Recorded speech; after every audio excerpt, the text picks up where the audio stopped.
Hello everybody, welcome back to another video, and this is going to be my first video since I rebranded my channel from Maryland Political Predictions to Federal Elections Analysis. So I guess now I should say welcome to another video by Federal Elections Analysis. You can go into my community post to know more about the rebranding, but once again, in this video, we are going to be talking about the redistricting war that is currently going on in the United States. Across the United States, in dozens of states, Republican states, Democratic states, to redistrict their maps, doing mid-decade redistricting, helping out their prospective parties. So we're kind of just doing a little overview in this. This is kind of just going to be me ranting some facts and stuff. So yeah, once again, let's get into this video. Make sure to like and subscribe. And yeah, let's start. So right now, we know that 1, 2, 3, 4, 5, 6 states have basically already passed their maps. California is helping Democrats with their new map. Texas, Missouri, Oklahoma, and North Carolina help Republicans with their new map. In Utah, this one kind of just makes it more even. It does help Democrats because before the map was like very, very Republican. This was a judge-ordered map, because you see here before, right? You see here that in Utah, on the House, Utah has a 4-0 Republican delegation, which isn't crazy, but all these seats, not a single one of them is competitive. The closest one is Celeste Malloy's seat in the 2nd district with only 23.8%, with 34% Democrat. So yeah, they had to make some competitive seats here, and yeah, we'll be talking about that one, as well as all the seats that are likely going to flip in California, Missouri, Texas, North Carolina, and Ohio. We're also going to be talking about the other possible redistricting in states like Florida, Virginia, Indiana, and more like that. So yeah, we're going to start off by talking about California. So California, they passed Proposition 50 a couple days ago, and what we saw here is that they targeted mainly 5 Republican-held seats, and honestly would only make 3 of them safely Democrat. The 1st district, it was R plus 11 before on voter registration, on the voter index. Now it's D plus 6.6. So in 2026, you can expect the 1st district held by Republican Doug LaMalva, who won by a whole 30 points in 2024, to lose re-election heavily, because they really expanded his district into these really blue coastal areas held by Jared Huffman. So yeah, it's not looking good for Doug LaMalva. Like, they even expanded it all the way down to San Francisco along the coastline, which is really funny. But yeah, Doug LaMalva's seat will easily flip in 2026. I have no question about that one. But down in Los Angeles, this was actually the 41st district held by swing state representative Ken Calvert. Before, this one was actually mainly based in Orange County. You see here, this was an old 41st district. Ken Calvert won by 3.4 in 2024. But now, it's basically literally in Los Angeles. So, that's making Ken Calvert's seat now safe Democrat. So, Calvert's actually not running for re-election in this seat. Instead, he's running for re-election in the now safe Republican 40th district, currently held by Young Kim, who won by a likely margin 10.5% in 2024. They were kind of deciding whether to get rid of Kim or Calvert. They went with Calvert. So Calvert, he's actually going to try and primary Young Kim in this district. And the thing is, he might actually have a really good chance, because this new district, this new 40th district, isn't really... It encompasses a lot of old 41st district voters that voted for Ken Calvert in the primary. So, yeah, I mean, it's going to be an interesting primary. Whoever wins, wins the general election, right? Because, you go here, California's 41st. I'm pretty sure for the House races, they also use open primaries. So all the Republicans and all the Democrats are put into one big primary. So you're probably going to have Calvert and Young Kim advance to the general election, which is going to be very interesting. So, yeah, the 41st is going to flip blue. Because also, this map, I only filled in the likely flips for all the seats that are already redistricted. But now let's move over to the 3rd district. For the 3rd district, This one's currently held by Republican Ken Kiley, who won by close to 11 points in 2024. This district doesn't become as blue as the first, but it's still very blue. It went from 1.7% for Republicans to 5.4% for Democrats. So it's going to be pretty hard for Kiley to hold on. But I'm pretty sure he is still running for re-election, because technically in a red wave you can keep this Republican by like 2 points or something, but it's really unlikely. So the third district is also likely to flip to blue. Now the other two districts they're targeting is David Valadeo's district, which is the 22nd, I believe. Yeah, he only won by 6.8 points in 2024. Now his districts, they barely made this district blue. The 22nd district is now, it was only 0.6% to Republicans before, and now it's only 1.5% to Democrats. So it's winnable for Valadeo. He just needs to be able to fend off a blue wave. If there's like a D+2 national environment, then he can definitely hold on. So I didn't shade this one in because it's not really an automatic flip right now. So yeah, I just only shaded in the likely flips in California, which is 3. And the other one that they targeted is also now a 50-50 district, but before, this one was safe Republican. Darrell Issa's district in Southern California. He won by 18.6% in 2024 in the 48th. Now the 48th it went from 7.3% for Republicans to 2% for Democrats. So once again, kind of he's in like Valadeo's situation. It is winnable in the new 48th district, but there needs to not be a blue wave. So that's California for you. And why did California do Prop 50? It was to respond to the redistricting in the state of Texas. Actually, I'm not going to put this in lean Republican, but yeah, so Texas also basically targeted 5 Democratic seats, so it cancels out California's, more like California canceled out Democrats. There's once again 2 safe seats, but it's the opposite. There were 2 safe Democratic seats in California, 2 safe Republican ones that they're flipping in Texas, and 1 likely Republican one, once again compared to the 1 likely Democratic one in California. And there's also 2 that aren't really confirmed to flip, but I think actually one of them probably is going to flip, but we'll see. So we'll start off in Dallas. So the first one they're targeting is the 32nd district, held by Democrat Julie Johnson. So they made this district much more Republican. They basically expanded her district into these really, really rural areas that are super Republican. So it's going to be very hard for Julie Johnson to win. So that's going to be like R+20, a very automatic flip for Republicans with this new redistricting. The next one, kind of the same thing. The Al Green's district, very, very progressive Al Green in Texas's 9th. He was actually uncontested in 2024. But once again, you see here, they're expanding his district into these really Republican areas in eastern Texas. So, yeah, Al Green's district is going to become safe Republican. And then in, I believe, Austin? You see here that in Austin, Greg Hazar in the 35th district, he won by 34.7% in 2024. His district is now going to be, The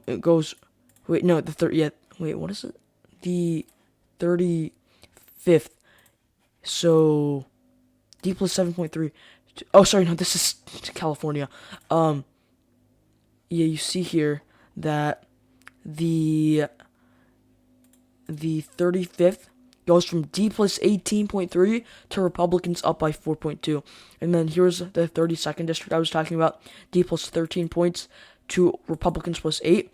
And the 9th district with Al Green, you see here, that it goes from D plus 23.2 to R plus 6. So, yeah, those are going to be the 3 basically automatic flips for Republicans. You even have Al Green and Greg Casar running in different districts that actually accompany most of their old residents, just like in new districts. So, yeah, Green and Casar, they probably are going to stick in the House of Representatives, just in different districts, but once again, Republicans are going to be gaining. And the other 2 is Henry K.R.'s district, the 28th, and Vincent Gonzalez's district in the 34th. So, K.R., he's already facing some scrutiny because he was charged with bribery in April, I believe, or May of 2025. And Vincent Gonzalez, he only won by 2.6% in the 34th district. So in the 28th district, it goes from D plus 1.9. No, actually no. It only shifted 0.8% Republican. Republicans actually were leading in the 28th district in the voter index anyways. KR was just really moderate, so that was how he was able to hold on. But I mean, KR, he probably is going to lose anyways because of his bribery charges, so I guess Republicans didn't really feel like they had to really shift it that much. And also, Gonzalez, he only won by 2.6%. The new 34th district is now going to be, it was D plus 0.3 before, now it's shifted right by 3.8%, which can take down Gonzalez. So I shit into those two lean Republican seats. Now, I'm going to go back to California for a sec. I feel like, I feel like the new 48th is going to flip. It's going to be harder for Issa to hold on than Valadeo, and it is possible that Valadeo does not hold on. But I think Valadeo is slightly more favored than the Democrats, and Issa has a less of a chance than Valadeo. So there's California and Texas for you. We're going to move over to North Carolina now. This one was kind of just a pretty easy redistricting little thing. North Carolina, so basically they really just targeted the first district in North Carolina held by swing state representative Don Davis, who won by 1.7% in 2024. I'm gonna go here for a sec to 270 to win, because they have like these new 2026 House maps. So North Carolina House election 2026. We're gonna search that up. So you see here, we have this North Carolina. So you see here the new first district, it 270 to 1. The rating is likely Republican. So it makes a couple of these other districts in North Carolina likely Republican that weren't likely before. But the first district is going to be likely Republican now. That is going to be a flip. So yeah, I think Don Davis is definitely going down. I mean, Don Davis, he was actually pretty moderate too. I think one of the top 10 maybe most conservative Democratic caucus members in the House of Representatives. But yeah, that's for North Carolina. So now we go to Ohio. I want to search up Ohio here. 2026 House election, Ohio. So Ohio was kind of a bit of a messier situation. But Republicans, they actually spared Democrat Amelia Sykes. They had this district going lean Democrat. Amelia Sykes in 2024 only won by 2.2%. Honestly, they could have easily taken her down. They just would have had to win a couple other districts by a bit less Republican. But you see here that these other districts surrounding it are safe Republicans. So they could have just sacrificed some Republican voters from the 7th, 6th, and 14th to flip the 13th. But Republicans spared the 13th district. They're going to flip the 9th district. The 9th district you see here in Ohio. It was actually already R plus 2.9, but the Democrat barely held on in 2024. Marcy Kaptur, she won by 0.363%. She's running for re-election, though she is unlikely to win, but, I mean, she's trying, right? So, it shifts it 2.1% to the right. In a blue tsunami, it is possible that Kaptur holds on, but it's very unlikely. And it expands Republicans in the 10th district, where Republicans only won by... Where's the 10th district? Actually, no, Republicans won by 18. Yeah, I don't know why they didn't put some of these more Republican voters into the first district, which we're going to talk about. The first district held by, who is this? Greg Landsman. So, it was D plus 9.2 in 2024. Democrats were up by 3.4 in the voter index. Now it's going to be Republicans up by 0.7. So this one's going to be very swing, because they already sacrificed Amelia Sykes. So this would only be a 1-seat flip if Democrats are somehow able to hold on to a Landsman seat, which I think they honestly will if they do have a favored Democratic environment, national environment in 2026. So, I mean, it's one Republican flip. Republicans definitely could have went way higher with this one, but for some reason they didn't. Ohio Republicans were kind of incompetent with this one, I'll say that. So, yeah, there's Ohio. Only one really favor Republican flip, and that's not even like likely Republican. It's only lean Republican. So yeah, there's that. Now let's go to Missouri now. In Missouri, they basically did the best they could. There's only 2 Democratic seats in the state of Missouri. There's one with St. Louis, Missouri's first, where Democrats are up by 57. I mean, they can't really do much about that one. But they do have the Kansas City one, Missouri's 5th, where Emmanuel Cleaver won by 23 points. They basically split it a couple ways, 3 ways, I believe, among the 6th, 4th, and now the new 5th, which expands it to a lot of these rural areas. If I can pull this up, 2026 Missouri House map. As you see here in Missouri, this new map has Republicans, basically going through half the entire state, and you have, the 4th, 6th, and the 5th district splitting up Kansas City, while also making the 1st district even more blue. So, Emmanuel Cleaver likely to lose re-election with this new map. So, it's going to go safe Republican. And these are all the confirmed, likely flips with all the confirmed redistricting.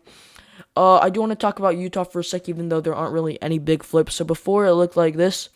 Now, they didn't make the new map yet for Utah on here, but I'm not sure if they released it onto 270 to win either. I'll check 2026 Utah House map. But basically, before Republicans were splitting Utah 4 ways. Splitting Salt Lake City 4 ways. Okay, it's not on here, but if you look closely on the Vote Hub map, you see this new Utah map. It's only split 2 ways now. This between the 2nd and 3rd district. You look at the new partisan makeup in Utah. The 1st district becomes more red. The 4th district becomes more Republican. But the 2nd and 3rd district are slightly less Republican.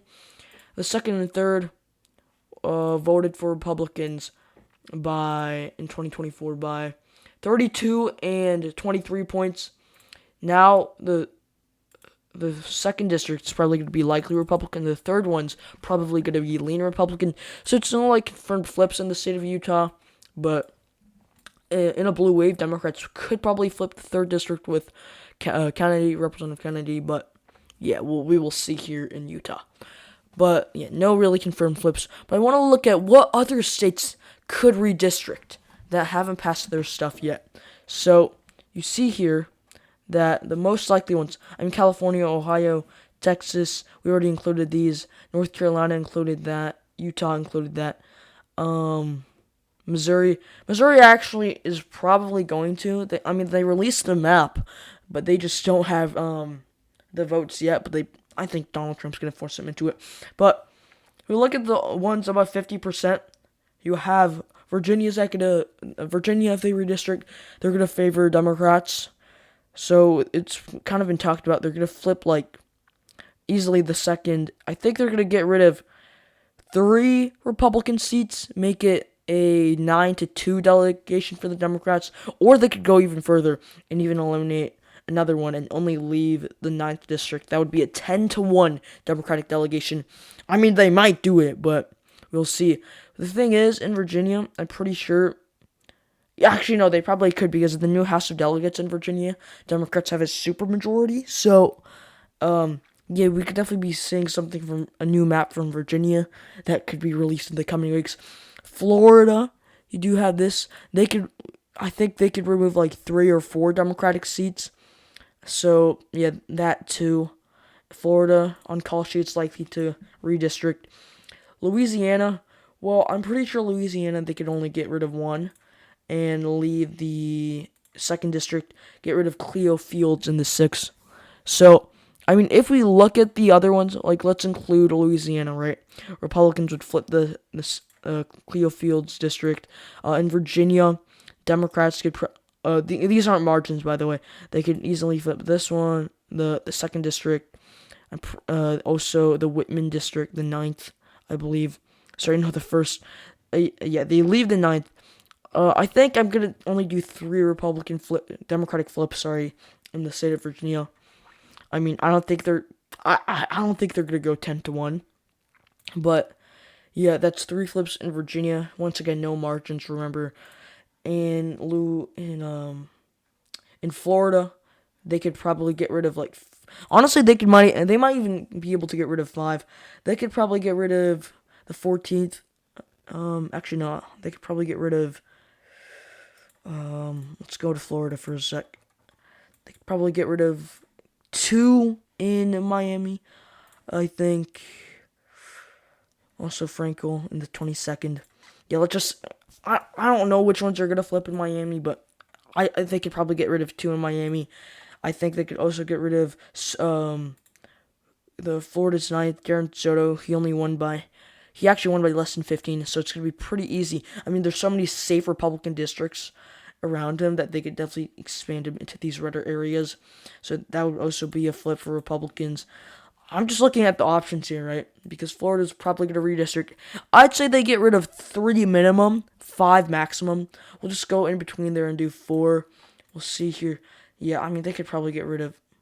I mean, they expanded to Buchanan's district, and Lee can probably take some hits with Democrats. So, yeah, I think Kathy Castor could also be taken down. It wouldn't be that hard. So, 4 flips in Florida. And what else on Call Street do they have? Oh, yeah, Indiana. Indiana, they have the map, but they don't have the votes yet. They would get rid of Frank Mervan in the 1st Congressional District. Yeah, they have the map. They don't have the votes yet in the Indiana State Senate, because if you look here in Indiana, you have a handful of, you have a bunch of Republican congressmen and senators that are openly opposed to redistricting. These are Republicans, and like that's not even the ones that haven't even stated that they are opposed to redistricting. So, I mean, if we include Indiana, that's another flip for Republicans in the 1st district with Frank Mervan. What else do we have? We did Missouri. I added all the ones that are over 50% on Call Sheet: Florida, Louisiana, Indiana, and Virginia. If you look deeper, you do have Illinois. Illinois, they said that they would only redistrict if Indiana redistricted. So they would cancel out their seat by flipping one Republican district. They could probably take down Darren LaHood. He was actually uncontested in the 16th. I mean, Illinois is already so severely gerrymandered, you can only take down 1 at max. So, actually, no, you probably could make it like under extreme circumstances, but that wouldn't be a legal map. Yeah, but if Illinois does respond to Indiana, if Indiana doesn't, Illinois will respond. So, I mean, yeah, we include Illinois just because of that. Maryland, it could, but it would have to go through the very Republican Supreme Court of Hogan justices passing the map, and they probably won't. And you only have like a year and only a couple months left of like registration stuff, so you can't really have like a year of legal battles and impeaching the Hogan justices and stuff like that. So yeah, I don't think Maryland's gonna redistrict. South Carolina, no, none of these are probably gonna redistrict. Kansas, yeah, Kansas could. I don't know why it's so low on here. Kansas, the Kansas Senate, they don't have the votes yet, but I'm pretty sure the House Majority Leader in the state of Kansas, or was it the Senate Majority Leader, they're trying to pick that back up because of Trump. So yeah, I mean, this is the map with all the confirmed redistricting, and then the ones without the margins in Louisiana, Florida, Indiana, and Illinois, and Virginia. These are the ones that are over 50% on Call Sheet besides Illinois, only because of Indiana. I included Indiana. So that will give Democrats 8 flips, Republicans 14. California, Illinois, and Virginia help Democrats. Missouri, Texas, Louisiana, Florida, Ohio, Indiana, and North Carolina help Republicans. So it would be an overall 6 Republican net gain. That would put them up to 226 to 209 in the House of Representatives. So it does give them somewhat of a bulk to take some swing seat hits. But yeah, this is basically what the redistricting battle looks like right now. If we get rid of all the ones that haven't really confirmed yet, then it looks like this. So yeah, here we are, 8-4. So that would be a 4 net gain for Republicans. So yeah, I mean, thank you for watching this video. Here's a membership shout out to all the members, Kentucky Politics, and the guy with the foreign characters. I can't pronounce that. But if you want to buy your own membership and get access to all the perks, you can buy it now. If you click subscribe, you can click the join button, and it's only $2 a month, every month. So yeah, I hope you enjoyed this video. Once again, make sure to subscribe and like, and I will see you next time. Goodbye.